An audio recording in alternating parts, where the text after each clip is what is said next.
ومن أحسن قولا ممن دعا إلى الله وعمل صالحا وقال إنني من المسلمين. بسم الله الرحمن الرحيم. الحمد لله والصلاة والسلام على رسول الله وعلى آله وصحبه أجمعين وبعد। সম্মানিত শ্রোতা দর্শক মণ্ডলী, আল্লাহ রাব্বুল আলামিনের প্রশংসা এবং প্রিয় নবী সাল্লাল্লাহু আলাইহি সাল্লামের উপর সালাত ও সালামের পর আজ রবিবার 15 জমাদাল উলা 1446 হিজরি মোতাবেক 17 নভেম্বর 2024 আমাদের ধারাবাহিক আলোচনা ফিকহুস সালাতের সালাতুল জানায়েজ নিয়ে আলোচনা চলছে। ফিকহুস সালাতের মাসাইলের পর্ব নম্বর 60 এবং সালাতুল জানাজার আজকের পর্ব হচ্ছে 5। এর আগে 4টি আলোচনা হয়েছে জানাজার উপর, আরো কয়েকটি আলোচনা ইনশাআল্লাহ তাআলা হবে জানাজার, আর তার মাধ্যমে ইনশাআল্লাহ তাআলা ফিকহুস সালাত আমরা শেষ করব। আল্লাহ রাব্বুল আলামিন যেন আমাদের এই নেক আমল ইলম চর্চা কবুল করেন, যারা এতে অংশ নিচ্ছেন যেভাবে, এবং আল্লাহ রাব্বুল আলামিন তার উত্তম প্রতিদান দুনিয়া এবং আখিরাতে দান করেন এবং এটি আমাদের নাজাতের ওসিলা হিসেবে আল্লাহ কবুল করেন। আজকের বিষয়বস্তু হচ্ছে সিফাতুস সালাত আলাল মাইয়িত, মাইয়িতের জানাজার সালাতের পদ্ধতি। মৃত ব্যক্তির জানাজার সালাত কেমন হবে, জানাজার নামাজের তরিকা।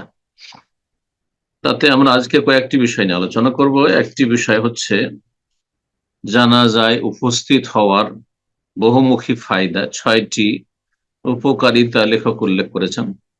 তারপর আলোচনা করব জানাজার সালাতের হুকুম, ফরজ না সুন্নাত, আর ফরজ হলে ফরজে কিফায়া না ফরজে আইন।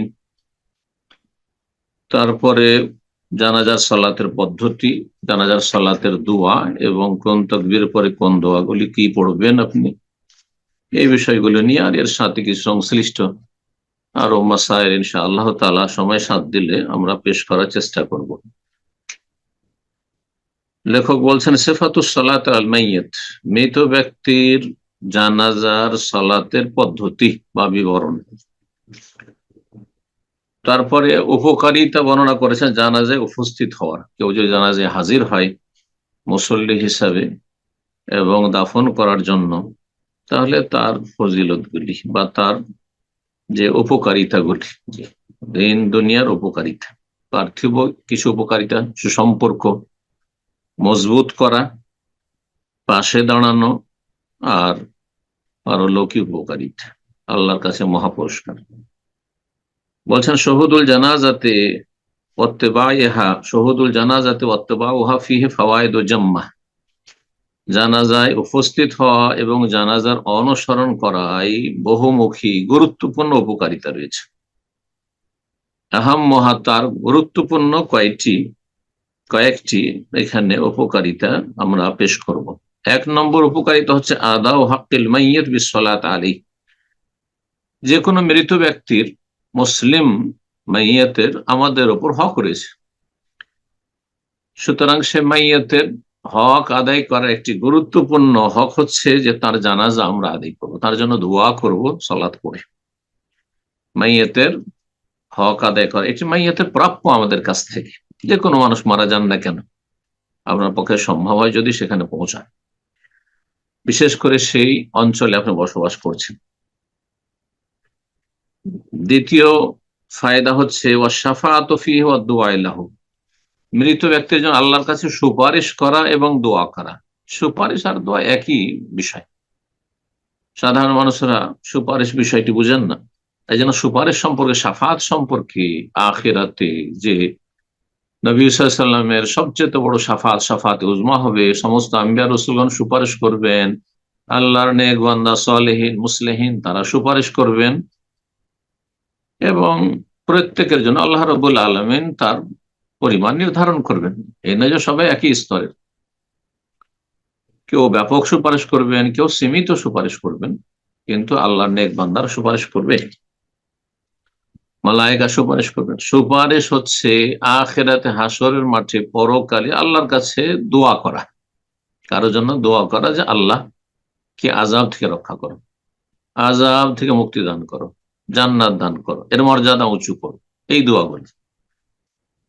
তো মাইয়িত যখন দুনিয়া থেকে চলে গেছে, তার নাম এখন মাইয়িত, সে মৃত, তার জন্য আল্লাহর কাছে সুপারিশ করা এবং আল্লাহর কাছে দোয়া করা, এটি একটি উপকারিতা। 3 নম্বর উপকারিতা হচ্ছে ওয়াদা ও হাক্কে আহলিহি, মৃত ব্যক্তির পরিবার পরিজনেরও একটা হক রয়েছে। শোক সন্তপ্ত পরিবার, তার বাবা মা, তার স্ত্রী, তার ছেলে মেয়ে, তার ভাই বোনেরা, তার আত্মীয় স্বজন, তাদের একটা হক রয়েছে আমাদের উপর, যে তাদের আপনজন প্রিয়জন দুনিয়া থেকে বিদায় নিয়েছেন, তারা শোকাহত, তাদের হক আদায় করা এই জানাজার সালাতে উপস্থিত হওয়ার মাধ্যমে। 4 নম্বর উপকারিতা হচ্ছে ওয়াজাবরু খাতিরিহিম ইনদা মুসিবাতিহিম ফি মাইয়্যিতিহিম, তাদের মাইয়্যিতের জন্য, অর্থাৎ তাদের আপনজন যে মারা গেছেন তার উপর যে তাদের উপর মুসিবত বিপদ নেমে এসেছে, সেই ক্ষেত্রে তাদের পাশে দাঁড়ানো, তাদের সাথে সমবেদনা জ্ঞাপন করা এবং তাদের শোককে লাঘব করার জন্য চেষ্টা করা। মানুষ যখন তাদের কাছে যাবে, তাদের খোঁজ খবর নেবে, তাদেরকে সান্ত্বনা দেবে, তখন তাদের মুসিবত হালকা হবে, মনটা হালকা হবে তাদের। 5 নম্বর উপকারিতা হচ্ছে তাহসিলুল আজরিল আজিম লিল মুশাইয়্যিহ, যেই ব্যক্তি মাইয়্যিতকে বিদায় করার জন্য যাবেন তিনি মহাপুরস্কার হাসিল করবেন, 2 কিরাত পাবেন যদি জানাজা প্লাস দাফনে হাজির হন, যেমন হাদিসে রয়েছে। কিন্তু আল্লাহর প্রতি ইমানের সাথে নেকির আশায় যেতে হবে, দুনিয়ার গরজে নয়, স্বার্থে নয়, মহাপুরস্কার পাবেন। আর যদি শুধু জানাজা পড়ে চলে আসেন, কবরস্থানে দাফনে গেলেন, না হয়তো শুধু জানাজা পড়লেন, তাহলে তাতে 1 কিরাত পাবেন, আর 1টি কিরাত উহুদ সমপরিমাণ নবী সাল্লাল্লাহু আলাইহি ওয়াসাল্লাম বলেছেন। 6 নম্বর উপকারিতা হচ্ছে হুসুল ইজাত ওয়াল ইতিবার বি মুশাহাদাতিল জানাইজ ওয়াল মাকাবির ওয়া গায়রা যালিক, উপদেশ গ্রহণ করা এবং শিক্ষা নেওয়া এই জানাজা দেখার মাধ্যমে। মৃত ব্যক্তিকে দেখলেন যে তাকে খাটে করে মানুষ কাঁধে করে নিয়ে যাচ্ছে, কত জাদরেল মানুষ ছিল, কত প্রভাবশালী মানুষ ছিল, কত ধনকুপ মানুষ ছিল, কত বড় আপনার মহাশক্তিধর নেতা ছিল, রাষ্ট্রনায়ক ছিল, আর কত তার কাছে দুনিয়ার দাপটার ক্ষমতা ছিল, কিন্তু আজকে অসহায়, নিজে অচল অবস্থায় খাটে পড়ে আছে, তাকে কাঁধে করে নিয়ে গিয়ে সসম্মানে তাকে বিদায় করে আসতে হচ্ছে। না হলে কিছুক্ষণের মধ্যে, কয়েক ঘন্টা এমন শরীর দুর্গন্ধ হয়ে যাবে যে আপনজনও সেখান থেকে পলায়ন করবে। আল্লাহু আকবার। মানুষ কত মূল্যহীন, কিন্তু নিজের মূল্য নিজেই বুঝে না। জি, এই জন্য নিজেকে সম্মানিত করতে হলে নিজেকে আল্লাহমুখী করতে হবে, রবকে চিনতে হবে যে কোথা থেকে এসেছি এবং কোন দিকে যাচ্ছি এবং শেষ পরিণাম কি। যেই ব্যক্তি এই বিষয়গুলো বুঝলো না, সে মানুষই না আসলে। উলাইকা কাল আনআম, তারা হচ্ছে চতুষ্পদ জন্তুর মতো। চতুষ্পদ জন্তু বুঝে না তারা কোত্থেকে এসছে, কিভাবে এসেছে এবং কোথায় যাচ্ছে, তাদের হায়াত মত আছে, কিছুই বুঝে না। ঠিক ওই রকম বালহুম আদাল, তার চাইতে অধম, কারণ এদের বিবেক হিতাহিত জ্ঞান থাকা সত্ত্বেও তার নিজের বিবেককে কাজে লাগে না।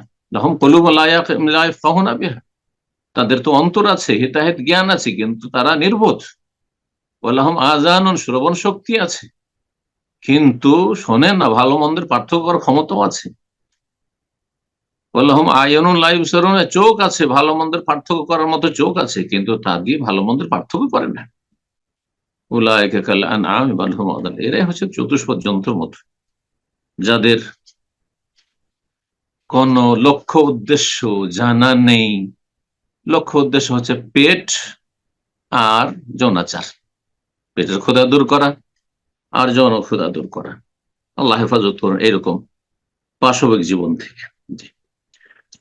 তো উপদেশ গ্রহণ করা, শিক্ষা নেওয়া জানাজা দেখে এবং কবরগুলি দেখে, যে আমি যতই শক্তিশালী হই না কেন, যতই সুস্থ থাকি না কেন, যতই বড় আলেম হই না কেন, আর যতই বড় ওলিউল্লাহ হই না কেন, আল্লাহওয়ালা হই না কেন, একসময় আমাকেও এখানে যেতে হবে, এই কবরে নামতে হবে, আমার সাথে এই সাদা কাপড় কাফন ছাড়া কিছুই থাকবে না, খালি হাতে যেতে হবে, এবং আমার শুধু আমলটা কাজে আসবে, কিছুই কাজে আসবে না, এসব শিক্ষা কোথায় পাবে যদি মানুষ কবরস্থানে না যায়, জানাজায় না যায়, মাইয়াতকে মাইয়াতের হক আদায় করতে না যায়, তো কি করে জানবে আর কি করে শিক্ষা নেবে?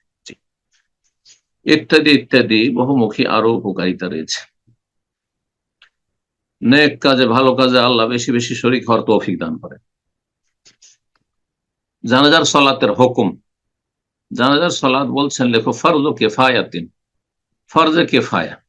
ফরজ দুই রকম, ফরজে আইন মানে প্রত্যেক সাবালক মুসলিমের উপর ফরজ, এটা ফরজে আইন।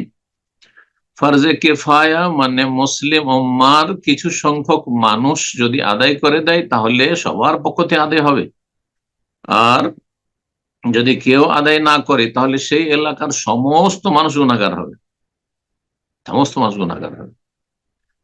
তাহলে একটি জানাজা, একজন মানুষ মারা গেছে, সে এলাকার মানুষের ফরজে কিফায়া হয়ে রয়েছে। 500 লোক সেই এলাকায় বসবাস করে বা 1000 বসবাস করে, তার মধ্যে 50 জন 100 জন গেলেই ফরজে কিফায়া আদায় হয়ে গেল মোটামুটি। আর বাকি সমস্ত মানুষের জন্য সুন্নাত। এটা কিন্তু অনেকে উল্লেখ করেন না যে ফরজে কিফায়া ধরেন 500 জনের মধ্যে 50 জন গেল, ফরজে কিফায়া সবার পক্ষ থেকে ফরজটা আদায় হয়ে গেল, কিন্তু বাকি লোকের জন্য এই জানাজার হুকুম কি? জানাজার সালাত প্রত্যেক মুসলিমের জন্য, মুসলিম পুরুষ মুসলিম নারীরা জানাজার সালাতের জন্য যাবে না, জানাজার পিছনে পিছনে কবরস্থানে যাওয়া তাদের জন্য জায়েজ নয়।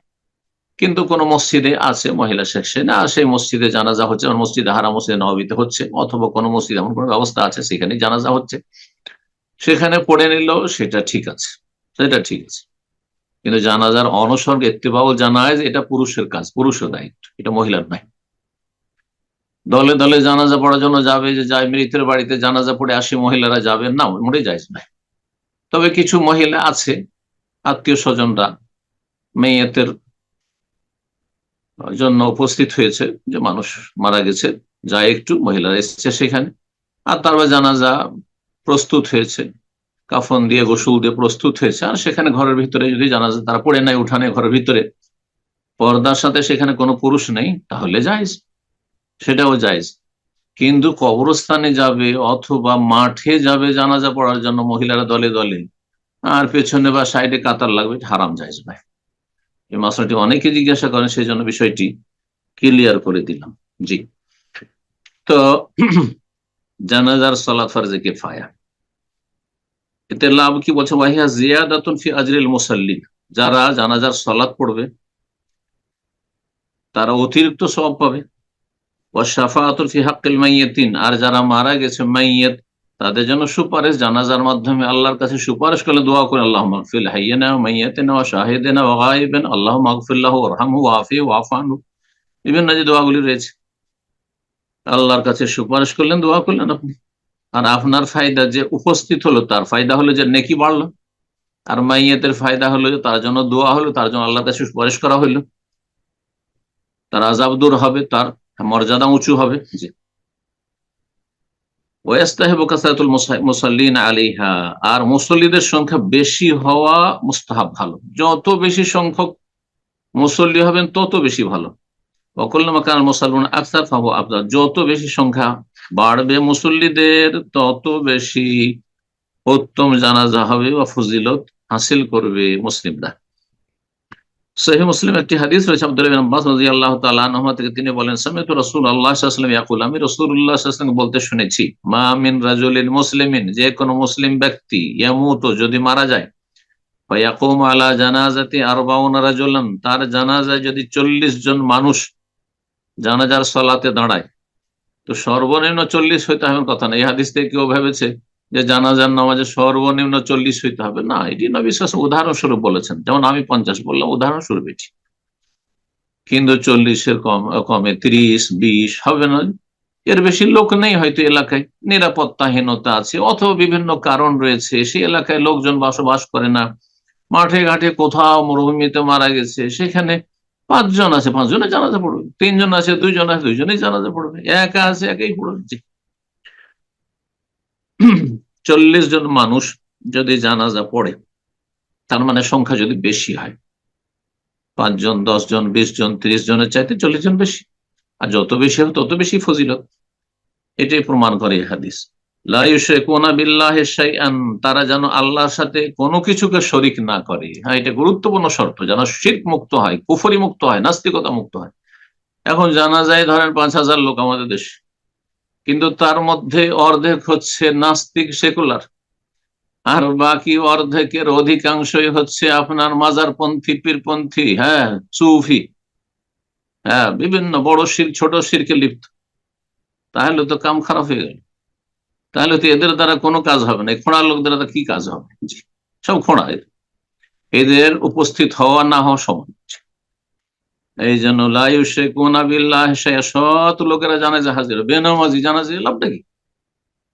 বেনামাজি নিজে ইসলামের গণ্ডিতে আগে আসুক, তারপরে কারো জন্য আল্লাহর কাছে সুপারিশ করুক আর জানাজা পড়ুক। জি, ভালো করে শুনে রাখেন,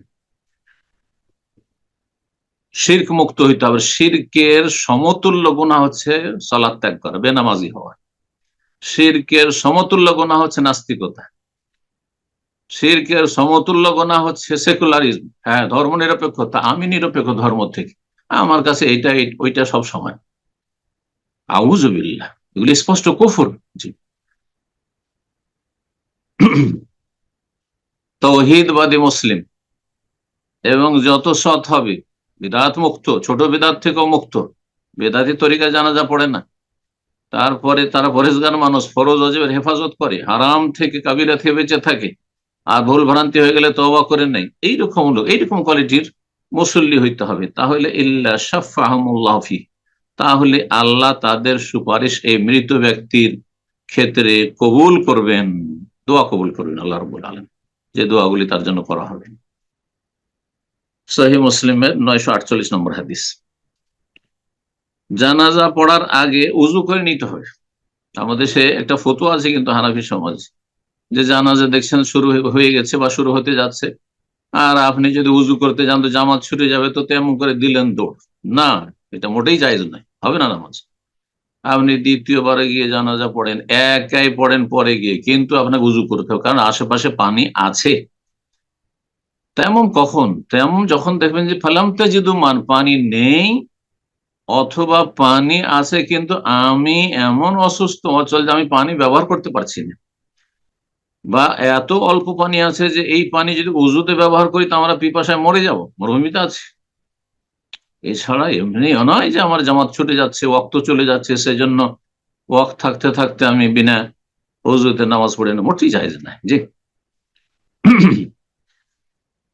বলছেন ইয়াতাওয়াদ্দা আরাদা সালাত আল মাইয়িত, মাইয়িতের উপর যে জানাজার সালাত পড়বে সে যেন উজু করে নেয়, তারপরে ওয়াস্তাকবিল, কিবলামুখী হবে, কিবলামুখী হওয়া শর্ত। ওয়াজাল জানাজাত বাইনহু বাইনাল কিবলা, জানাজাকে মুসল্লি তার মাঝে এবং কিবলার মাঝে রাখবে, মানে সামনে রাখবে, আর তারপরে সামনে করে সালাত আদায় করবে।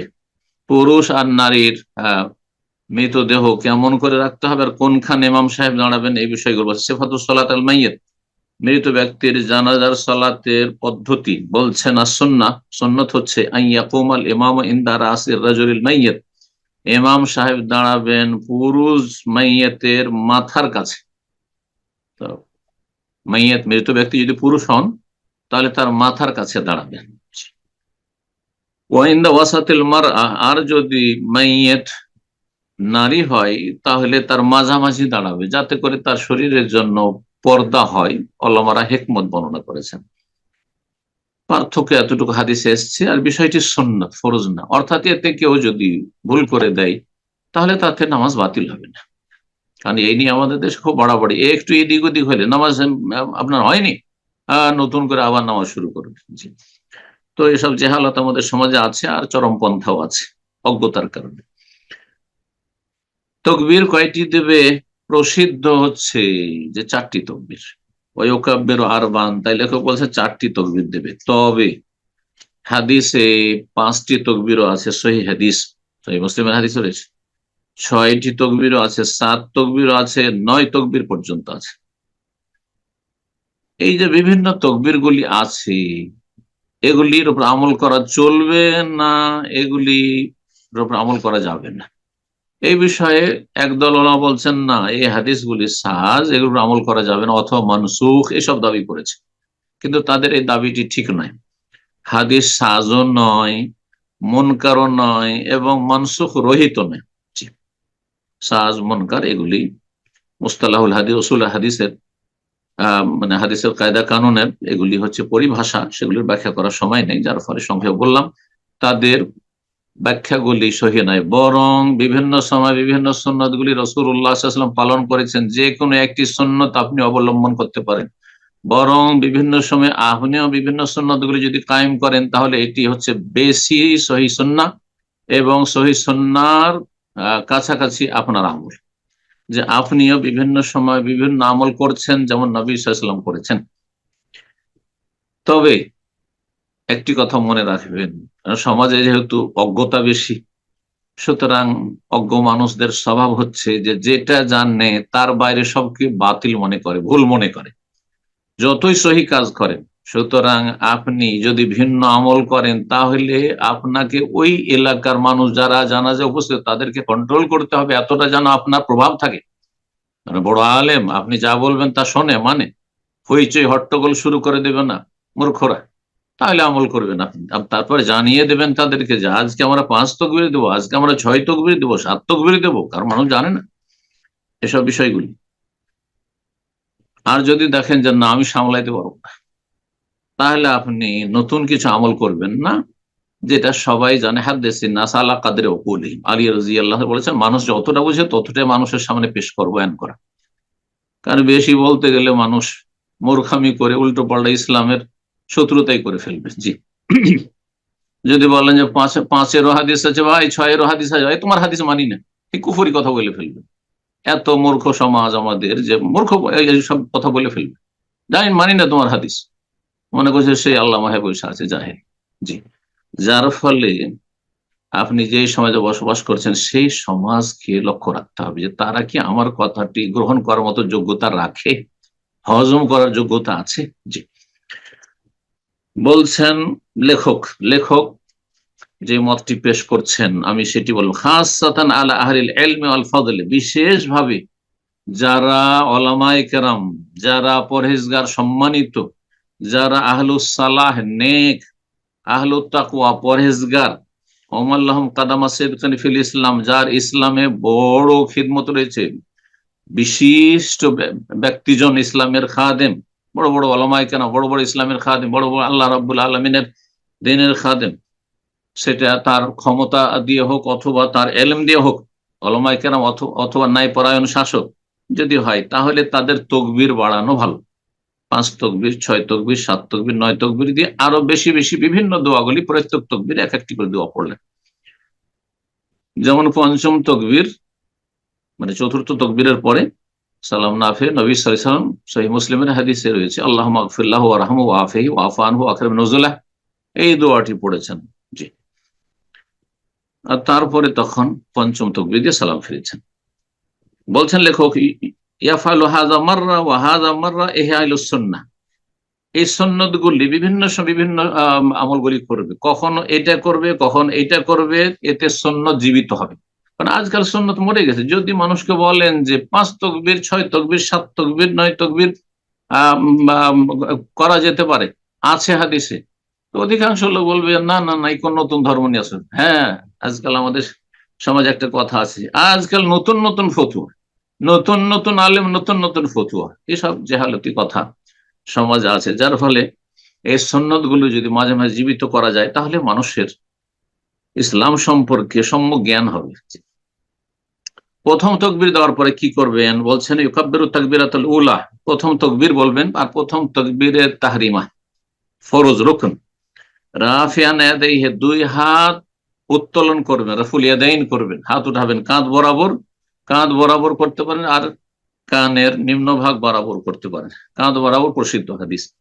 এলা হাজুয়ে মানকাবাহি, লেখক বলছেন যে 2 কাঁধ বরাবর করবেন, আও এলা ফরু উজনাই, অথবা কানের এই লতা বা লতি, এই কানের যে নরম অংশ নিম্নভাগ, এবারে কান ধরবেন না, এটা বেদাতি তরিকা, এই যে কান ধরে তকবির পাঠ করা, হ্যাঁ, এইভাবে কানে হাত দিয়ে অথবা কানে এইভাবে হাত দিয়ে, এটা বেদাত।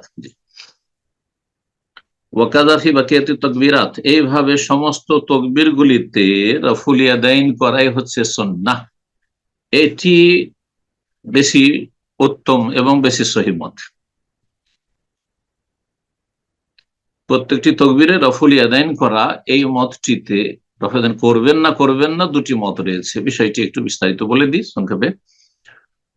এই ক্ষেত্রে চার মযহাবের ইমাম আবু হানিফা এবং ইমাম মালিকি মযহাব এবং হানাফি মযহাব, আর আহলুল হাদিসরা কেউ কেউ রফুল ইয়াদাইন প্রত্যেক তাকবীরে বলছেন যে এটি ভালো, কেউ বলছেন যে না, রফুল ইয়াদাইন না করা। দুই দলে আছেন আহলে হাদিস ওলামারা।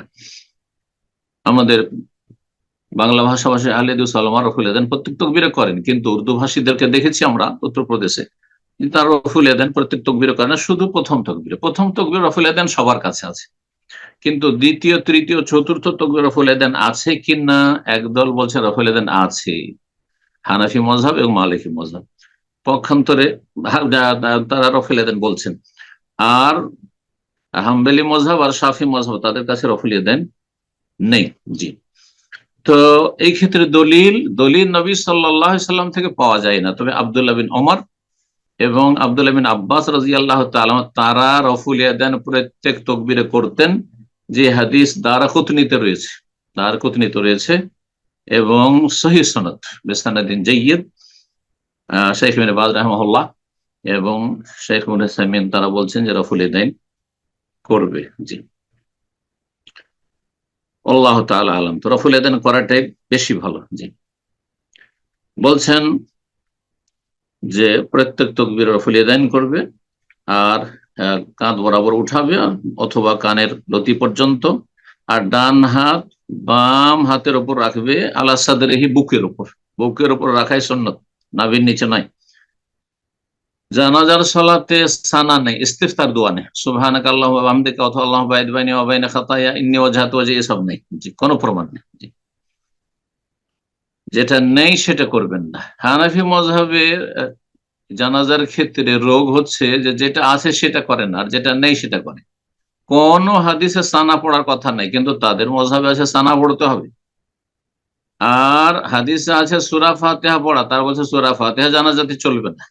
এই দুটো ফতোয়া হানাফি জানাজাতে বা হানাফি মযহাবে জানাজাতে ভুল ফতোয়া। জি, আল্লামা আলবানী রাহিমাহুল্লাহ এই কথাই লিখেছেন তার কিতাবুল জানাইজে, যে হানাফি মযহাবে দুটো কথা হাদিস বিরোধী কথা। এই দুটো কথা, সানা নেই অথচ তারা সানা পড়বে, সূরা ফাতিহা আছে সূরা ফাতিহা পড়বে না। আল্লাহ সঠিক বুঝ দান কর। উদ্দেশ্য কাউকে ছোট করা নয়, বরং উদ্দেশ্য হচ্ছে সহিহ সুন্নাহ পালনে উৎসাহিত করা। আল্লাহ তৌফিক দান করুন। নবী সাল্লাল্লাহু আলাইহি সাল্লাম অনুসরণ আমাদের মুখ্য উদ্দেশ্য, এবং নবী সাল্লাল্লাহু আলাইহি সাল্লামের তরিকায় জান্নাত রয়েছে। এবং মান ইউতির রাসূলা ফাকাদ আতা আল্লাহ, রাসূলুল্লাহ সাল্লাল্লাহু আলাইহি সাল্লাম আনুগত্যে আল্লাহর আনুগত্য রয়েছে। আল্লাহ তৌফিক দান করেন।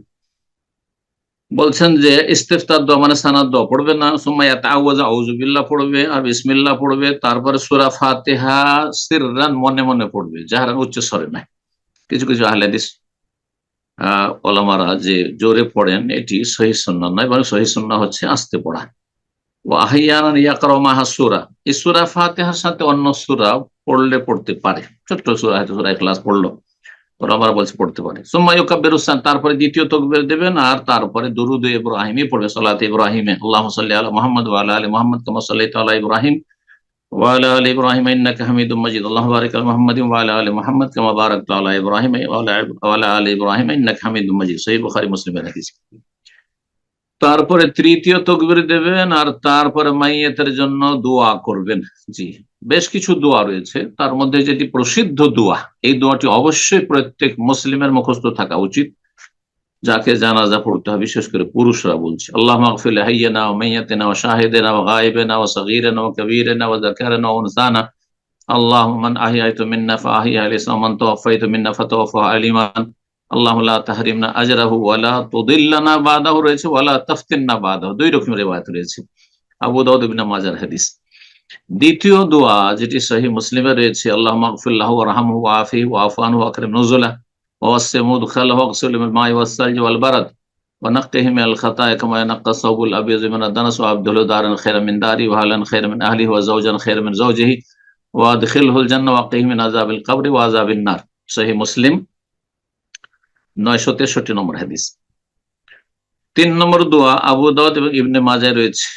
এই দোয়াটিও যথাসাধ্য মুখস্থ করবেন, কারণ অনেক সময় ইমাম সাহেব লম্বা সময় দেন, অথবা নিজেই পড়লেন, আপনি হয়তো নিজেই ইমাম, বিশেষ করে যারা জানাজা পড়ান তাদের তো মুখস্থ রাখা উচিত। আল্লাহ ইন্না ফুলান ইবনে ফুলান, মানে অমুকের ছেলে অমুক, ফি জিম্মাতিকা, তোমার জিম্মায় চলে, তোমার কাছে চলে গেছে, ওয়াহাবলে জাওয়ারিকা, তোমার আশ্রয়ে শরণাপন্ন হয়েছে, ফাকিহি মিন ফিতনাতিল কবরে, কবরের পরীক্ষা থেকে তাকে রক্ষা করো, আযাবিন নার, জাহান্নামের আযাব থেকে রক্ষা করো, আনতা আহলুল ওয়াফা ওয়াল হক, তুমি আহলে ওয়াফা অর্থাৎ ওয়াদা পূরণকারী, এবং আহলুল হক, হ্যাঁ, আর সত্যের, হ্যাঁ, তুমি ধারক বাহক এবং সত্য প্রতিষ্ঠাকারী, ফাগফিরলাহু ওয়ারহামহু, তাকে ক্ষমা করে দাও, তারপরে দয়া করে, ইন্নাকা আনতাল গফুরুর রহিম।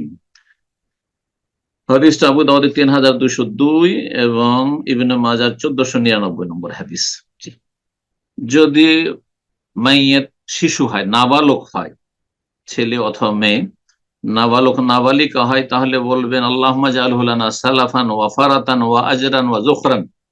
আর এর সাথে কিছু কিছু বাক্য, কিছু সালাফগণ বাড়িয়েছেন, সেখানে বাজ রাহিমাহুল্লাহ সেগুলি উল্লেখ করেছেন দুরুস মুহিম্মাতে, সেগুলি কেউ যদি পড়তে পারে। বাইহাকিতে এর রিওয়ায়াতটি রয়েছে যে যদি নাবালক ছেলে মেয়ে হয়, তাহলে বলবে হে আল্লাহ ইজআলহু লানা সালাফ, এদেরকে আমাদের অগ্রণী বানিয়ে দাও, মানে বাবা মায়ের আগে গিয়ে যাতে করে তাদের জন্য, হ্যাঁ, জান্নাতের সুপারিশ করে, ওয়াফারাতান, আমাদের আগেই যেন অগ্রগামী হয় এবং আগে গিয়ে পৌঁছে থাকে, ওয়াজরান, এবং আমাদের প্রতিদান নেকির ওসিলা বানিয়ে দাও, ওয়াজুখরান, এবং আমাদের জন্য সম্বল বানিয়ে দাও।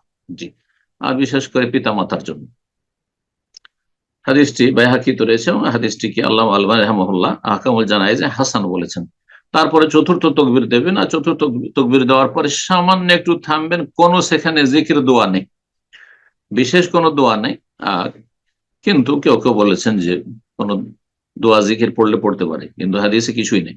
সুম্মা ইউসাল্লিম, তারপরে সালাম ফিরবেন, একটি না দুইটি, একদল বলছেন একটি সালাম, এইটি বেশি উত্তম, ইমাম আহমদ বিন হাম্বলের মত এটি। সুম্মা ইউসাল্লিম ওয়াহিদাতান আন ইয়ামিনিহি, লেখক সেই মতটিকে প্রাধান্য দিয়েছেন যে একদিকে সালাম ফিরে, ডান দিকে সালাম ফিরবেন। ওয়াইন সাল্লামা সানিয়া, তবে যদি বাম দিকেও সালাম ফিরেন, দ্বিতীয় সালাম, কখনো কখনো ফালা বাসা, তাতে কোনো অসুবিধা নেই। শাইখ আলবানী রাহিমাহুল্লাহ কিতাবুল জানায়েজে তিনি দুই রকম হাদিস নিয়েছেন, বেশ কিছু হাদিস, এক সালামের হাদিস রয়েছে, দুই সালামের হাদিস রয়েছে। সুতরাং এই ক্ষেত্রে বলবো যে দুটোই সুন্নাত।